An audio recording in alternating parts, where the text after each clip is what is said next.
And to break down the story, we have our correspondent Yotam Confino with us live from Tel Aviv. So Yotam, let's start with the Egyptian foreign minister who is in Ramallah right now. Egypt has been fairly quiet during this whole annexation chaos. Why is that the case?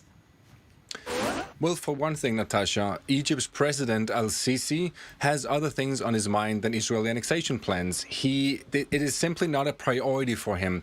There's so many problems right now in Egypt, such as financial instability, COVID-19 spreading. There's a civil war raging in neighboring Libya, and they're fighting with Ethiopia over water, really, in Africa. So many problems for al-Sisi. The Palestinian issue simply isn't important enough for him. Now, Egypt has its own problems with Hamas. How important is it for Israel to cooperate with Cairo when it comes to the Palestinians? It's extremely important. And let's not forget that Hamas is an offshoot of the Muslim Brotherhood. And the Muslim Brotherhood, as we all know, is an enemy of President al-Sisi. So al-Sisi and Israel, they really see eye to eye when it comes to Hamas. And Egypt really has leverage when it comes to controlling Hamas. They control the southern border from Gaza into Egypt, and they really cooperate. And Egypt is always mediating between Hamas and Israel.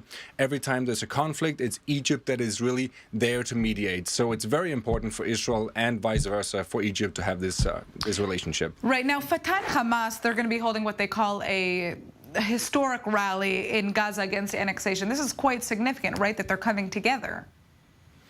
It's very significant, at least symbolically. We have to remember that the Gaza Strip was really ruled by the Fatah party up until 2006, when Hamas basically kicked them out of there in a very violent way. And they've been enemies ever since. So to hold a joint rally in Gaza is very significant, but it's also quite symbolic because they are not really on the same page when it comes to the policies towards Israel.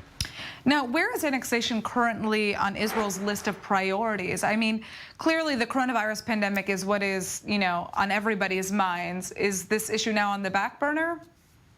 Very much so. It is really not important when you look at what's going on in Israel. The unemployment is skyrocketing. Netanyahu, the prime minister, is facing an indictment here. There is mass demonstrations in Tel Aviv and Jerusalem. Annexation turned out to be somewhat of an election scheme. Not to say that they're not going to go through with it, but for the moment being, it is simply not very, very important for Israel. And I think we have to wait probably several months to see it come up again as an actual issue in Israel. All right, Yotam, thank you so much for joining us.